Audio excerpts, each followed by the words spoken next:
Welcome to Impact Champions, the podcast where we talk about learning and development, the impact learning development can have on organisations, and also what's impacting learning development in our world today.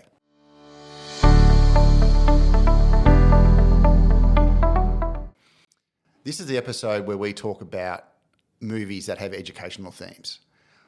We love talking about movies, we love talking about education, so this is the perfect vessel to do both of those things. Today we're talking about a movie people might not immediately think about being as having educational themes, but the film we're watching today is The Matrix, and The Matrix has less overt themes. We watched Dead Poets Society last week, which is obviously has educational themes. The Matrix is one that has themes woven throughout, plus a very obvious one. I'm joined today by Davey. Hello, Davey. Welcome back. Thank you. Good to be back. Great to see you back. The Matrix. What a movie. Yes. Oh boy. Yeah. Oh boy. Last week as well, when we did Dead Poets Society, we forgot to tell our viewers who possibly haven't seen the movie what the movie's all about. Yeah. Before we get started, Davey, our resident film expert, could you give us a little synopsis of The Matrix? Yes. The Matrix, a film brave enough that dares to ask what is The Matrix. Yes. So The answers itself. It answers this question as itself. Yeah. So is it John Anderson? Mr. Anderson is a hacker by night, Yes. searching for a man named Morpheus, and in doing so stumbles upon a much bigger mystery, conspiracy, and ends up being able to fly. Fantastic. No, That's it. Sums it up perfectly.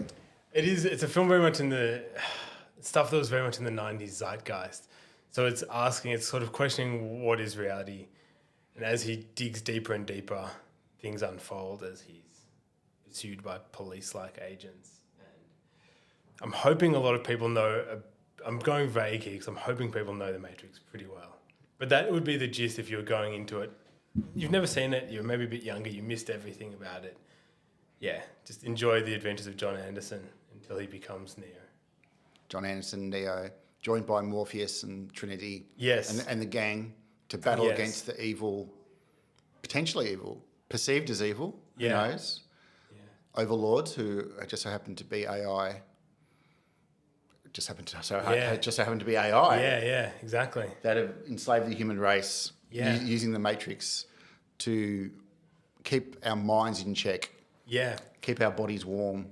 On this rewatch, I was surprised how much of it, the first part of it is more like a mystery film noir for the first sort of like 30 minutes. Yeah. Before it all turns on its head. Yes. Okay, good synopsis of the movie. So that's for people who haven't seen The Matrix. Although seriously, if you haven't seen it, Yeah, I mean that's the thing, on. right? Yeah, do yourself a favour. let's get serious about that.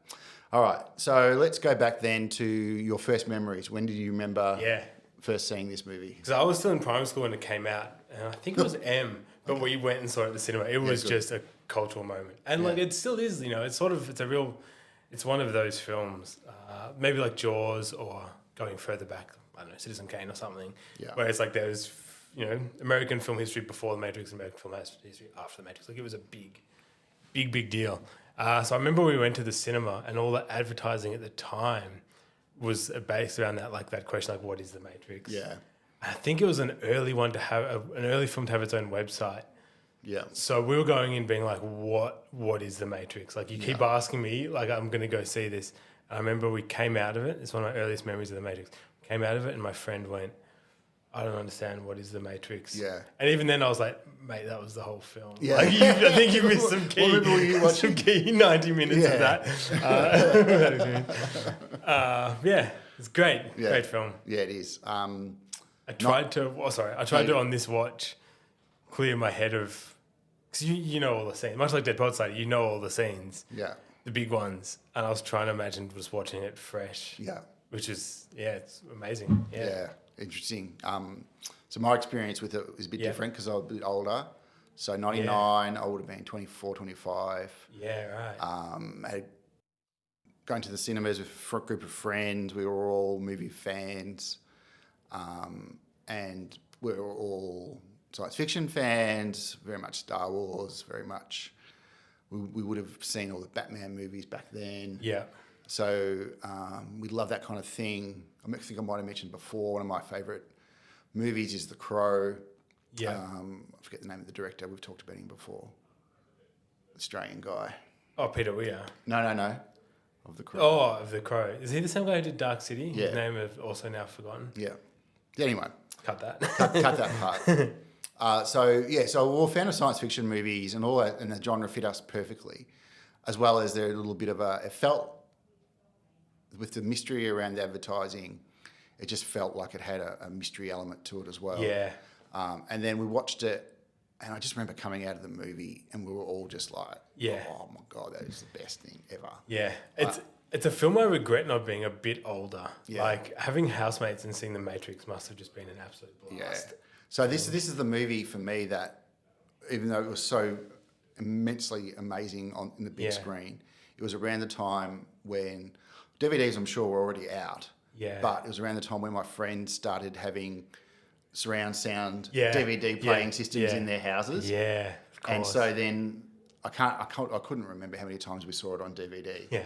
Subsequent watches, it would maybe 50 times I've seen it in that period of time. In Yeah. like between 99 and maybe 2005, in that 5-year period, just watching it so often. Yeah. Along with the other movies we enjoyed, but The Matrix because of the sound as well. Yeah. It had the Dolby 5.1 surround sound yeah. on your home DVD thing. The way was slow just motion incredible. sounds in this Yeah. film is incredible. Yeah. I remember a friend of mine, he was the first one to get a DVD player. We were a bit older, and everyone had The Matrix. Yeah. And he told us that if you pause it, if you go through it frame by frame at the scene where she's like the famous one, she's like, dodge this. Yeah. Because the game is setting fires. Yeah, yeah. That if you pause it, the gun muzzle flash, for all the CGI and the huge budget of that film at the time, he said the gun muzzle flash was somebody with like an MS paintbrush. It just squiggled a white thing, and it's there for like a frame. I love it. And I tried to do it last night to be Yeah. able to step through it, and I don't know if this might have just been schoolyard rumors, Yeah. but it's always stuck with me that, it's probably some last minute, some poor, tech guy just went in and was like, oh, we need to have a gun muzzle flash. Let me just put this in. Yeah, print it, go, send it. Yeah. So it was just a shift in what is possible with movies and what movies making, the way it was shot, the bullet vision, the way that Neo moved, the helicopter scene when he's rescuing Morpheus. Yeah. Even it starts even just with the first scene we see Trinity for the first time. You just like, wow, this is incredible. Yeah. So it was definitely just like it wasn't just a movie for us. It was a cultural shift. Yeah. And a shift in expectations of what movies could be. Yeah. Because then you sort of kind of things you saw Crouching Tiger, Hidden Dragon came a little bit after. Yeah. I think the choreographer or the fight coordinator was the same person. Yeah. So that was good. But then on the rewatch for me, because I was like, we just watched it endlessly early on. Yeah. And I don't think I've seen it for 10 years. But I rewatched it with my son, Jacob, who's 14, and he hadn't seen it. Awesome. And he's going through his own journey of discovering what his favourite kinds of movies are, and he loves all the Marvel movies and loves all the DC. He does the same kind of me, action, comic book, science fiction, fantasy style things. Yeah. So he didn't really know what it was. I told him because after I mentioned, we just watched the first lot of Batmans. Yeah. The Tim Burton Batman, which he was like, he loved, but he said, it's very old. So I was like, well, there's another old movie I want you to watch. Now you're old enough. Yeah. The themes, I couldn't remember all the themes throughout. There was slightly a bit more body horror than I remember. Yeah.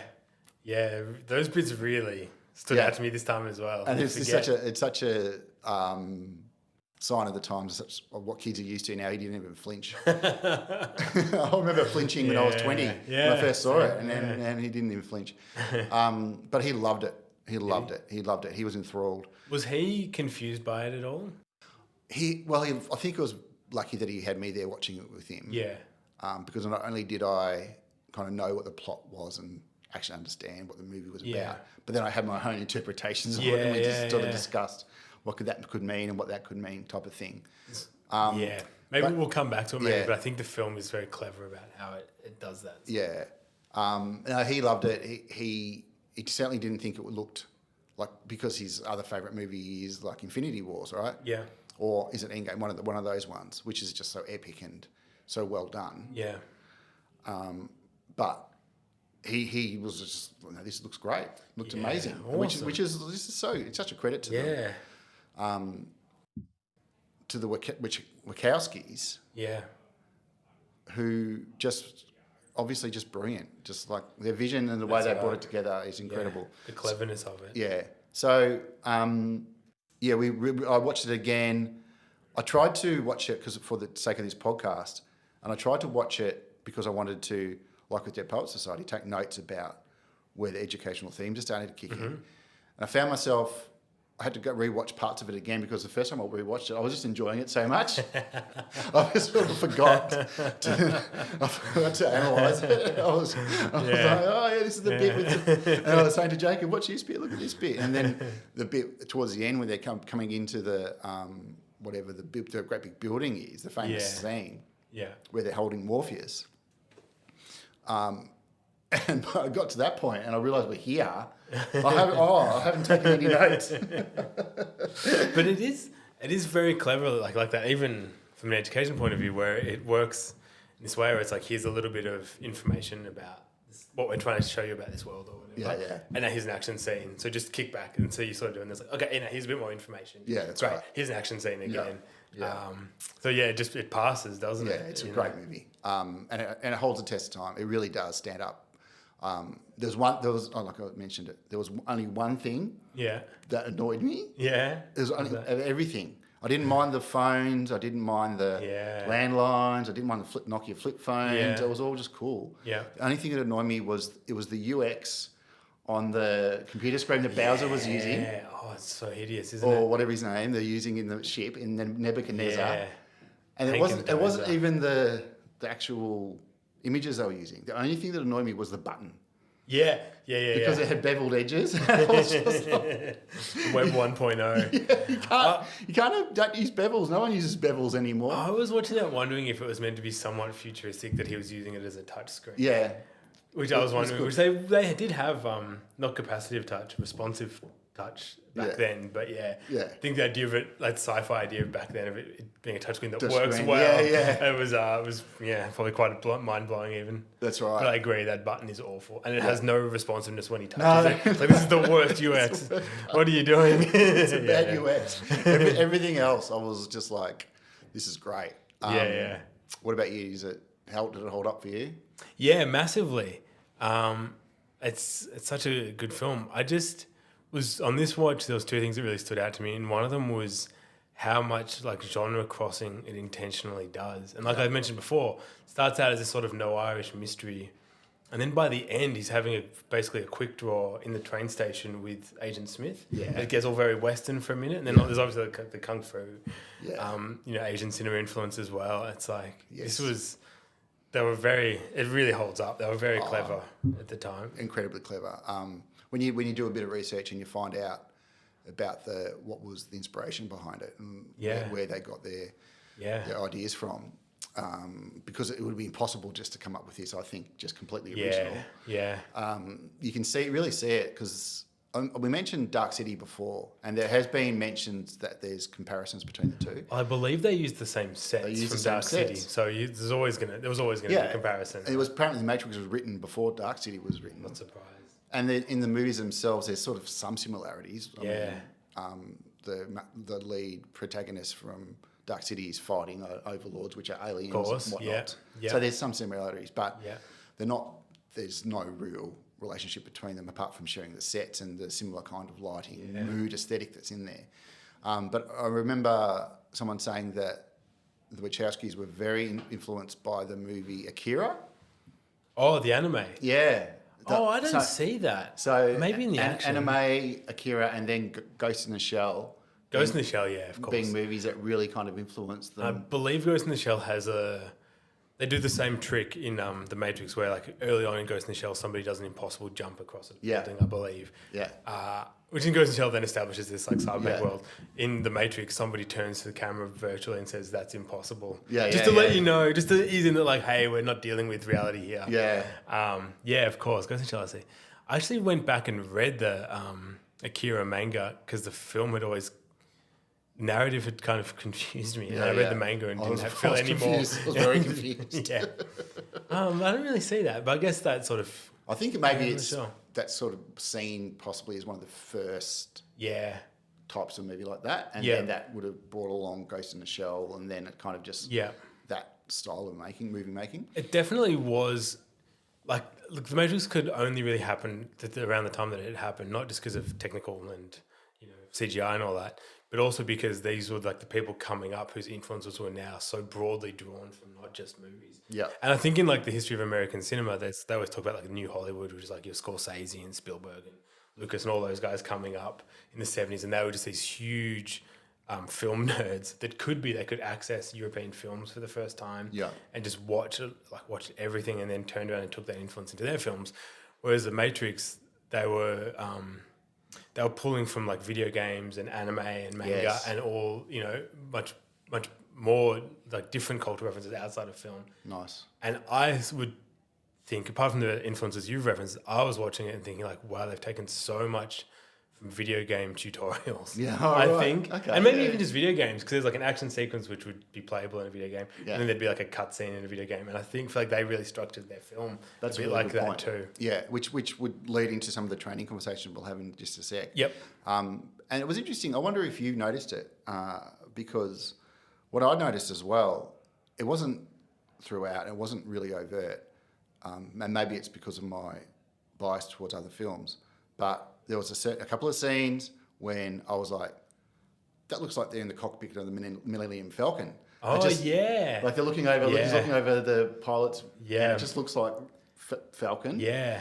And there's a scene when they're going through the bowels of Nebuchadnezzar. Of course. And it's also grimy and dirty, and it just reminded me of Alien. Yeah. It just, like the way that Alien's just so, just like, you just feel so uncomfortable, and like, how is a spaceship doing this? It just looks gross. Yeah. It reminded me a lot of Alien. Yeah. And then there was other parts when they were in the Matrix or out into the actual world, and then I was like, well, this reminds you a little bit of Blade Runner. There was elements of Blade Runner in it. So I'm like, there's all these sort of little snippets and cues to these other amazing films, and it was just like, feels done like so well. You can probably talk this more than me, but it was still a time when there would be a film, and actually I think Blade Runner fell under this, where it had come and it had gone, and it hadn't come out on VHS, or it wasn't readily available, and it was just gone. Yeah. And there was like, my memory of that time is there was those film forums where sometimes there would just be a person who had seen a film that was gone and would just talk about it, and that was the only access you had to it. Yeah. And I feel like people, because of that, filmmakers were much more overt in their references. Yeah. You see that with Tarantino a lot as well, Yes, where he was just like, absolutely. I've seen some Asian cinema that you haven't. Yeah. I have copied it frame for frame because it's great and, whatever. Yeah. I think there's a touch of that in the film where it's like, hey, these older films did it perfectly. Why don't we just borrow that, Yeah. And look, they might not have intended to do it. It might just yeah. be my interpretation of it that True. I saw it in there. Yeah. But that also probably leads into one of my favourite things about this movie is that it just does give you room for interpretation. Yeah. It doesn't specifically say this is what this is what we're talking about. Yeah. It has very very strong cues. Yeah. The names of the characters, for example. Yeah. And the fact that obviously they're pushing back against the overlords. Yeah. So fighting against the authority that they don't want to fight against. Yeah. But you don't have to take that as literally, because that's one of these things that we won't go into today. How others have just taken the meaning of it and just gone off in all directions. Yeah. Yeah. Of all the films, it's impossible to predict that it would have been The Matrix. But I guess maybe speaking to your point, people could see what they wanted to see in it. Yeah, they're wrong, but they can. That's right, and it came at such an interesting time in the late 90s, 99. Yeah, sure. Because people were really concerned about the millennium bug back then. Yeah. People were really worried that it was going to be nuclear bombs being dropped because the computers couldn't handle the time changing. So it was such a it was such a shift and it's the accepting of what digital means for Yeah. society as a whole. And computers being newish, there was still that idea of somebody who is good with computers to the point of being a hacker. They were almost idolized, as this film picks up on. Yeah, Correct. You Like know, that's one of the we'll sort of- things yeah. which, I mean, we should not talk all day about this.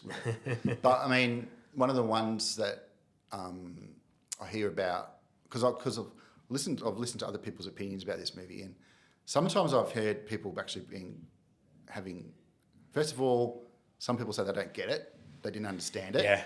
Yeah, like my mate. Like your mate, and like I love listening to other people's podcasts about movies and things, and they have guests or even the hosts themselves would say, "I didn't get it." I'm just like, okay, that's fine. Wow. Not everyone's That's late fascinating. Yeah, That feels like a failure of. I do think this was such a good choice for what we do on this podcast, because I do think it sets its learning outcomes, and I thought it delivered. I thought it did a really strong job of it, but I guess you do also maybe need to have there's a lot of clues that are maybe not so pointed out. Well, I'll bring up a couple of things that people mentioned as being plot holes. Yeah, and okay. seeing if you agreed with it.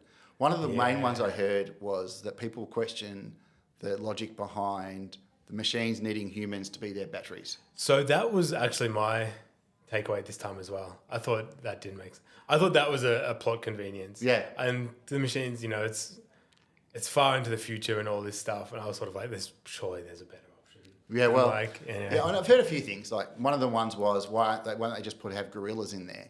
And my argument to that would be this is the future. There probably aren't any gorillas. Certainly seems like it, right? It's all a wasteland. They're probably even like if it's gotten to the point where they've had a war with the machines. Yeah.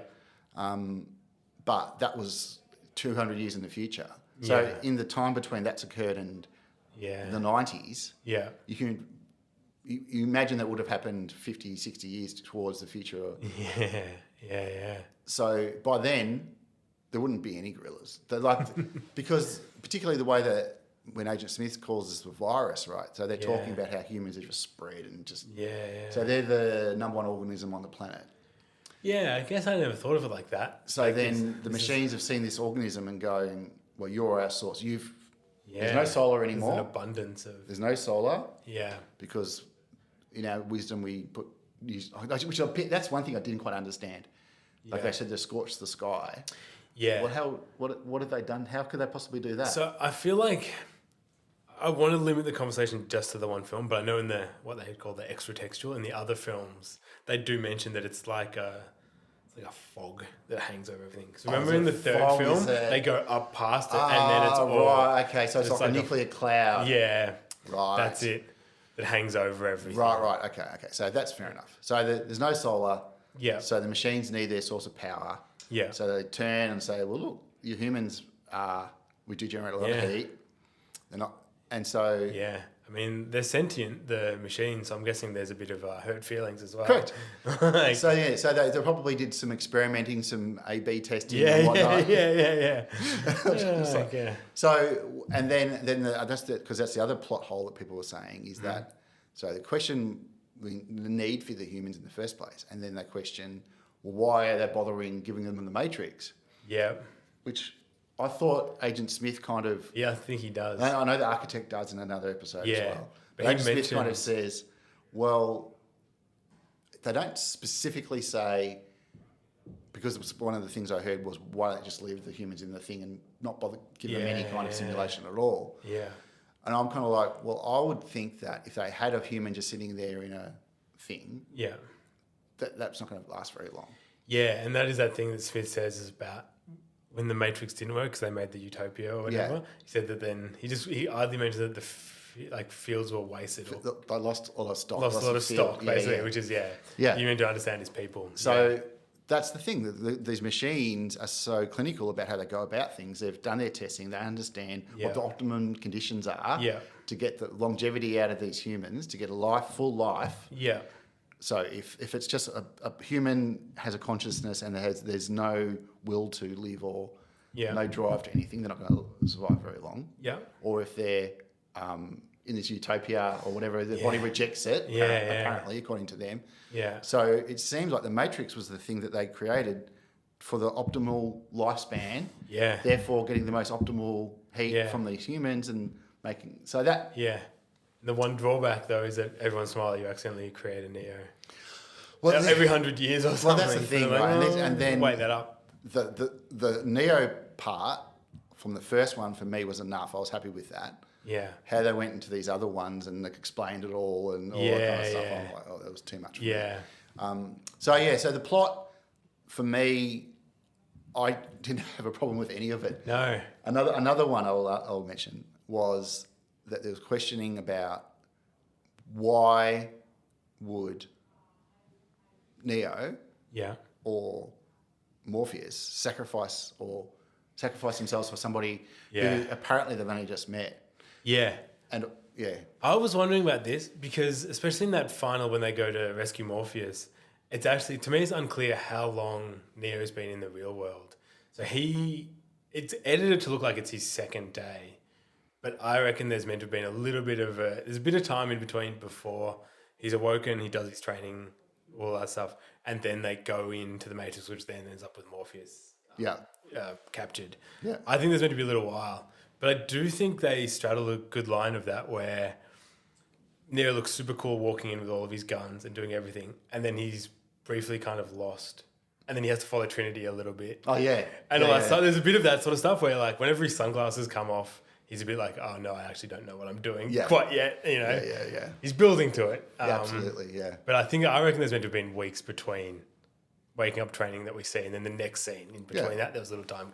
Yeah, he's growing a bit of fuzz on his hair. Yeah, exactly. And so that's about how they've built such strong bonds so quickly. Yeah. And as well as the relationship between Neo and Trinity being questioned as to that actually being they've fallen in love, and which leads up to the very end when Neo is becoming the one. Yeah.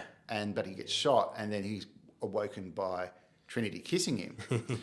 Which I don't actually think that's the reason why he awakens. No, I agree. I think that's actually he's awakening because yes, he's been shot. Yes, his body was in shock because of being shot. Yeah. But he was just almost metamorphosing. Yeah, exactly. Changing into this being that is the one. Yeah. Just Trinity, it just coincided with Trinity realising that potentially she had told him how she feels too late. Yeah. And therefore kissing him. So And behind all of that is the Oracle pulling the strings, though, right? Well, potentially. We need to talk about this scene a bit more later, but I think, that's my read on it. Is I think that whatever's happening, Oracle's just tinkering with everybody a little bit. The Oracle's an interesting one because she is telling them what they need to hear. Yeah. So she says. Yeah. So she. She says. So I have a theory on this, which is a bit more of a learning design type of it. Because this film is expecting that the audience knows the hero's journey, I think. I think it's crediting the audience with that level of like, it's like this is your pre-requirement, like to get into this course or whatever. You've done your hero's journey stuff. And it follows it pretty well and then actually follows it very closely in those sort of stages. Yeah. And then it gets to the Oracle scene. And I think that's its first like subversion in the series where then you sort of think you know where it's going, but then she tells him, no, you're not the one. Yeah. And then it plays out from there. And then you sort of find out later that like there was a bit more going on than we thought at first. Yeah. I think that's the Wachowskis. I think Wachowskis pronounced, right? That's what we're calling them. Yeah. I think that was the Wachowskis being like, so you see what they've set up, they've established, this is the syllabus, right? Like, we've got our, introduction of the mentor. I wrote all these down and I've forgotten them now. But, your steps of the hero's journey, and then you hit that point and they go like, nope, we're zigging here. And we kind of zag back maybe a bit later. Yeah. And they do tend to do that much more. Then I think they go on to deconstruct it in the other films, but we're not talking about the other films. It's a really, really, really good point. And I want to get more deeply into the learning factor of this because obviously this is a lot of what we'll be talking about in terms of simulations because it's such a good way of learning. But I wanted to quickly before that, I want to touch off on the cast because as a film review, I just think the cast of this were perfect. They're the only three who could have done those roles. It's so And good. there wasn't even the ones that they necessarily had in mind. No. And even down to the Oracle, I think, as well. Yes. I said three. I was thinking Trinity, Morpheus, Neo. Yeah. But yeah, the Oracle, Agent Smith. Agent like, Smith. You can't make the film without that cast. It's just not going to hang together in the way that it does. No, I agree. Like, it made Hugo Weaving's career. Yeah. Like, he was already great, and he's been in so many Australian things. Yeah. Which, by the way, another thing I love about the movie so much is how much Australia is in it. So The Matrix is just Sydney. They Sydney, don't even really dress it up. No. Okay, great. That's so good. Yeah. I love it so much. Yeah, me too. It's so Sydney. I think there's even a flash of the Opera House. No, not the Opera House, the Harbour Bridge at one point. Yeah. But Hugo Weaving was amazing as Agent Smith. Incredible. Yeah. And then, obviously, Carrie-Anne Moss as Trinity. I think this was her first major role. Yeah, it was Bound, like the first Wachowski film, then this, I think. Yeah. Then, yeah. And she was so good. She was amazing. Because I think other people who were kind of recommended, or what they said they tried to get into this role, so people like Sandra Bullock and Janet Jackson was another one. Oh, yeah, that would work. Which I can sort of see both of them potentially playing it, but I just can't picture anybody. Like, Carrie-Anne Moss had this presence about her. Yeah. The way that she played that, the way that she was a guide, like you said, she was the first guide that he had. Yeah. And she also just had this vulnerability about her where she sees Morpheus being this zealot kind of leader type of completely bought in, unconditionally believes. Yeah. She's got this thing knowing that the oracles mess with her mind, telling her she's going to fall in love with the one. Yeah. Just carrying that with her. She's got this middle ground where she's got to deal with the day-to-day grind of working on the Nebuchadnezzar with all her friends. Eating your protein goo. Eating the protein goo. She's got creepy old Cypher there, Joey Pantel, sleazing around her. And Easy's good. But she's also, from what Neo says, she had a life before being. She was like Neo. Like, she had a life. She was she was a hacker. She was all these things. Yeah. So she would have had a life in the Matrix prior as well. Yeah. She's just dealing with all this stuff. Yeah. But she goes and she just is 100% committed. Yeah. When she's in the Matrix. Yeah. The way she carries herself, her mannerisms, everything about her, I just thought she was so fantastic. Yeah. She was probably my favourite character in the movie. Yeah, I think she's probably the best character in the movie. Yeah. This is a hot take, but I do think it's Trinity's film. Yeah. It's one of those few instances as well where sometimes just making the female lead the badass, but she's actually a good character, well written, and the whole every scenario hangs around Trinity, not around Neo, until the very end, I guess. That's right. Yeah. When she's like out of the Matrix and he's by himself. Yeah. They really nailed that. Yeah, totally. Lawrence Fishburne, incredible. And obviously Keanu Reeves. And I don't know who the people are who criticise him. They didn't criticise him for this movie as such, just in general. But I don't think I've ever seen him in a movie where I haven't liked him. No. Even when he's trying to act in maybe a way that doesn't come naturally to him. Yeah. Because this is more his natural style and rhythm. And like Point Break as well as his natural. Yeah. Any film where he gets to be really physical, I think he just excels at. There's that scene where he's in the office before everything takes off, I guess, and he's scrambling around. Yeah. And he's just wonderful at that. Like, it's such a skill that he has. Yeah. Oh, it's so good. I love he's that so scene. good. I love that scene. That's when we were watching it and Jacob was watching it and he was just like, what is going on? yeah. But like, it speaks to some of the other stuff I've said, I think, where, you know, even before he's Neo, he's kind of cool, right? He's a film star, obviously. Yeah. And then he's just like slipping around on the floor, and he just totally breaks the immersion for a moment. Yeah. And he's, you think he's gonna have this big hero moment outside the window. Yeah. And jump on the scaffolding. Yeah. Doesn't. Yeah. It's like, oh, who is this kind of loser? Yeah. And then he's cool again, gives him the finger. Yeah. It's just Keanu's just perfect at it. Keanu's great. Because he's got this real guy thing about him as well. Yeah. So he's not such a movie star where you're going, well, I don't think I could be mates with you or whatever. Yeah. He's got this thing where you're just like, because I know that he's got a reputation and a proven track record of being a great human. Yeah. But he just, even in his movies, he just gives this thing where it's just like, oh, you're a computer programmer. Yeah. We can work with you. Yeah, you yeah, can come and be yeah, part of our totally. team. We like programmers too, kind of thing. Yeah, definitely. I loved Keanu's performance. I loved all of them. Interesting that none of them were really the first choice, but they ended up with the perfect cast. Amazing, which is great. that. Yeah. Should we get into some of the L&D? Yeah, let's do it. I don't think there's any other factors of the movie that we need to talk about. The cinematography, the way it was shot was beautiful. Yeah. Loved how that green tinge on the Matrix when they're in the Matrix, and then the different hues and everything. Unfortunately, it left us with green tinge in action films for 10 years or something. Yeah. But it's so good in this, and people doing the fighting with on the what was it called? There's a certain type. There's got a name for it. Wire fighting. Yeah. Okay. So my main love of this movie from an educational perspective is because of how brilliantly it captures the use of simulations. And I know that the simulations are used in this for nefarious purposes, for controlling humans. But it's not necessarily the Matrix that is the simulation that I love so much. Yeah. It's the way that Morpheus and this crew leverage the fact that the Matrix is using the technology. Yeah. So they've got the port, the lugs in their head already. So you've got that. So you might as well use it. So it's kind of like learning and development. What do people in the workforce? What have people got? You do your learning needs analysis, and you understand what people are using, what people have got. So that's the first thing I like about it. Yeah, it's very much using what you've got, and so they've you've plugged us in, and you've controlled us with these things. Yeah.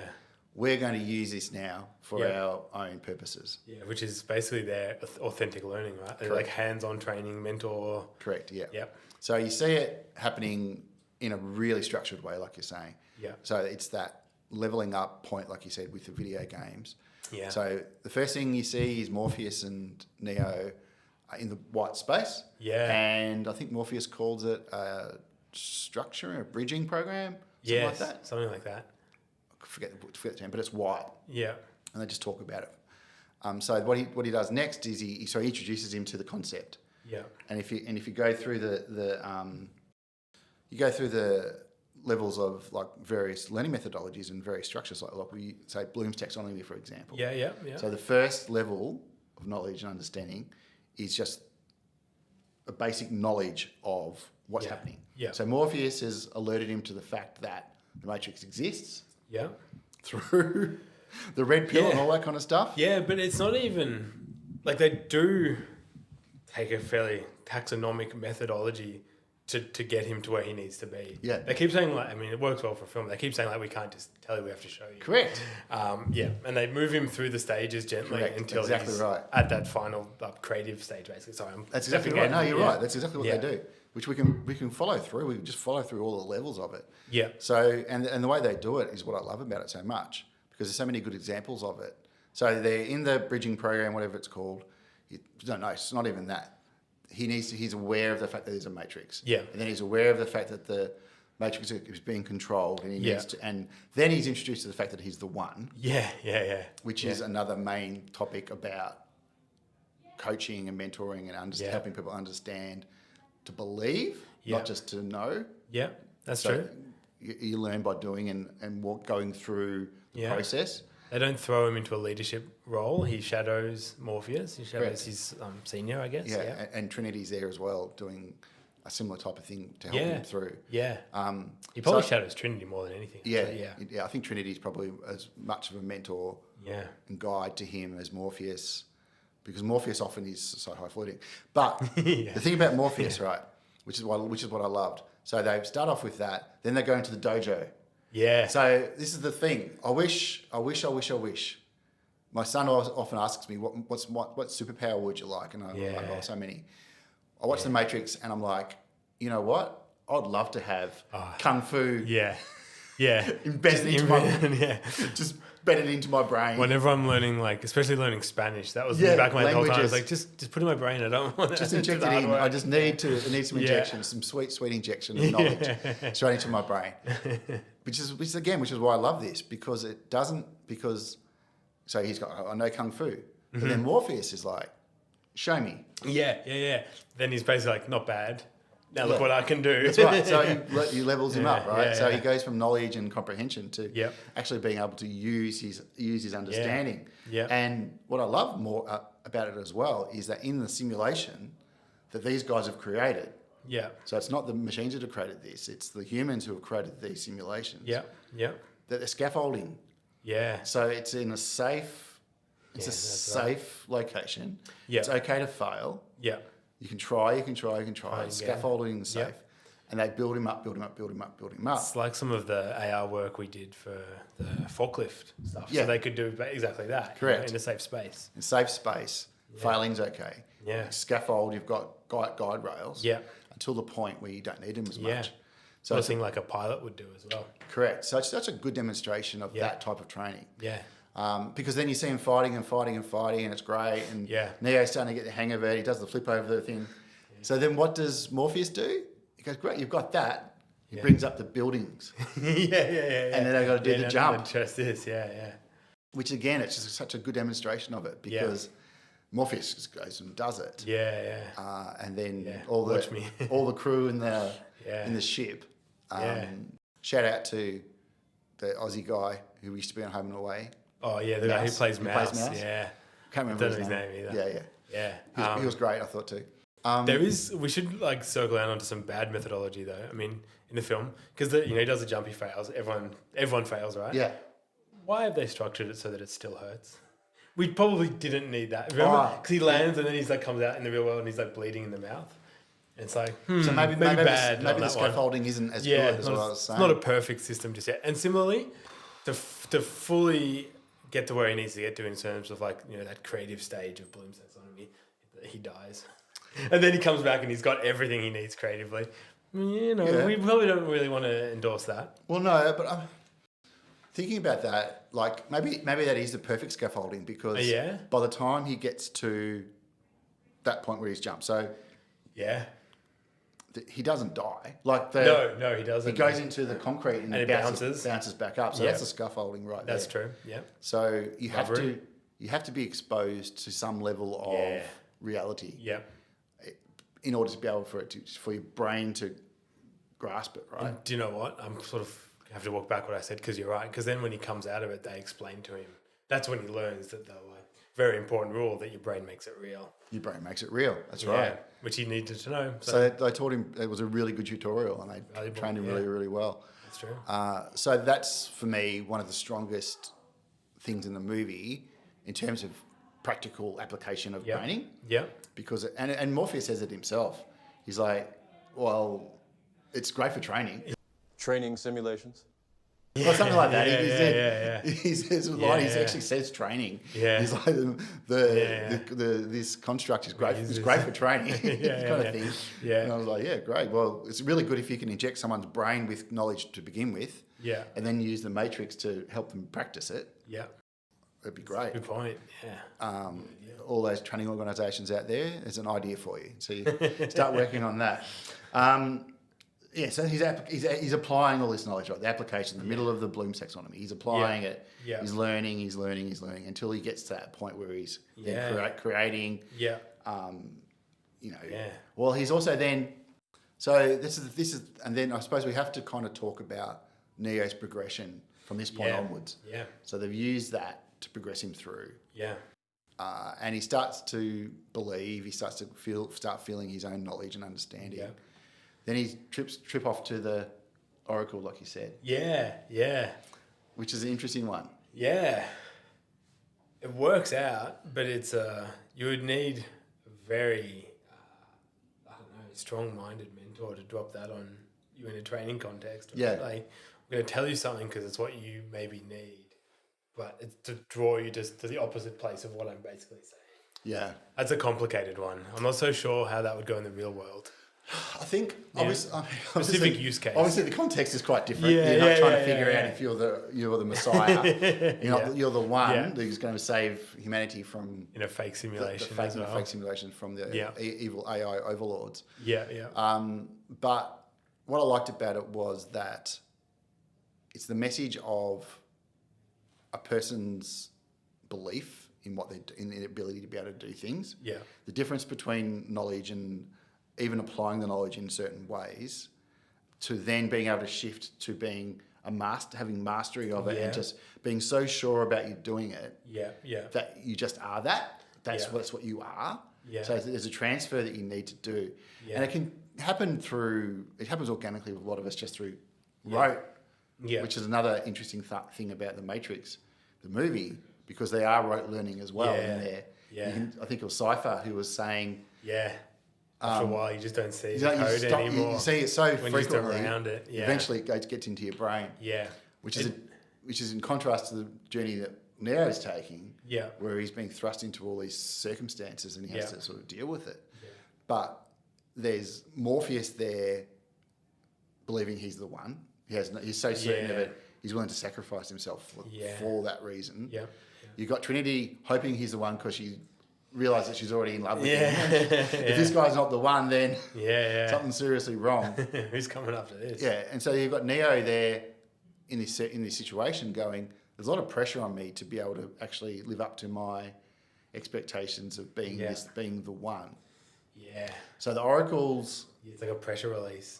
She's just have I think it's a tactic to say... if she was to tell him in that moment, you're the one... Yeah. Would he have actually believed it? Where would he go from there as well? It's not like he's going to start flying around. He can't. He's not going to go from okay. Then I'm the one. I'll just go and find Agent Smith, and I'm going to jump into his stomach and blow him up from inside. If he had done that, Agent Smith would have killed him. Yeah, because he didn't have enough. Breadth of experience and understanding and belief. They do show a few times. He kind of had to learn to run from agents before he could learn to run towards agents. So I think that's the part I think the Oracle did when he obviously thought about it a lot. In that she told him what he needed to do. From a plot perspective, it helped because then when Morpheus was captured, Neo had that moment where he was like, "Oh, I've got to go back and help him." Yeah, because there was an element of what the Oracle said to him for that. Yeah. But from a coaching him and a training him perspective, she was just like, it's exactly right when you said pressure release. It's like, okay, you're not going to believe me even if I tell you now anyway. Yeah. So what can I do with you now? Yeah. What I'm going to do with you is I'm going to just make you eat your cookie. Yeah. On the way out, you feel right as rain. She fills the role more of a counsellor, maybe. Yeah, exactly. Yeah. But what she does do is that she instills with him through whatever means she has, spiritual, whatever it is, of understanding what's going to happen. Yeah. She gives him the seed of, if you see this thing happening, you need to do something about it. Yeah. So a practical action that he can take. Yeah. So then... She also gives him time to... When the moment comes, he's had time to think about the decision he needed to make. That's right. Quite beneficial as well. Yeah, correct. Yeah, that's right. He's had time to reflect and... Yeah, exactly. Which, as we know, reflection is a very important part of learning. Yeah. So then Morpheus is captured, and that's when Neo just says, I'm willing to put myself on the line for him because the oracles helped him understand that that's something he needs to do. Yeah. He feels bad because Morpheus thinks he's the one and Neo thinks he's not. He's not, yeah. So how differently would that have gone if he thought he was? Like, my life is more valuable than Morpheus's, or maybe. Whatever. Yeah, that's right. Yeah. Because Morpheus would tell Trinity or tell the team, Neo's the only one that's important. So then he goes in, and then what does he do? He walks the journey. He does it, and then these levels where he's on a higher plane, he's evaluating. His environment. He's seeing what's happening. And then he's just doing it. He's like, he's the one. He's creating. Yeah. He at the very end. Yeah. Where he stops the bullets. Yeah. What's he? Even the agents couldn't do. He's at that next level. He's at that next level. He's at mastery. He's at mastery. He's creating new things. Yeah. He's seeing what everything's happening. Yeah. He's seeing the world in code now. Yeah. So he's just like, hey, you know what I'm going to do? I'm going to invent a way to kill the agent. So jumps into him and kills him. So it's such a nice, if you think about it from that perspective of It's a film about the transfer of knowledge, right? Like, Yeah. that's why it's so good. Yeah. Well, And as it happens, the audience is having a somewhat similar experience, like the first time around. exactly. Yeah. I mean, like I said at the beginning, the reason why I love this movie so much is because it's so open to interpretation as well. Well, yeah, sure. So I chose to interpret. Yeah. There's a lot of imagery and symbols as well. Yeah. I'm just not going to discuss Oh, that. we That's a haven't whole even- different thing. There's a whole lot of stuff that we can Yeah. go into. Yeah. But simply looking at it from this standpoint, from educational themes within a movie, Yeah. this movie is rife with them. Yeah. And it displays some really good examples of Yeah. what people can do. You can't put a thing in the back of your head and upload knowledge. Unfortunately. But you can ask people to build their knowledge on things, and then you Yeah. can ask them to apply. Yeah. Yeah. And that's a really nice way of delivering learning. Absolutely. Great talking with you today. That's it for us today. Yeah. Thanks for joining us in Impact Champions. We'll be back with another movie in the next 2 weeks or so. I'm not sure what our next movie will be. Maybe School of Rock. That's all for now. Bye-bye.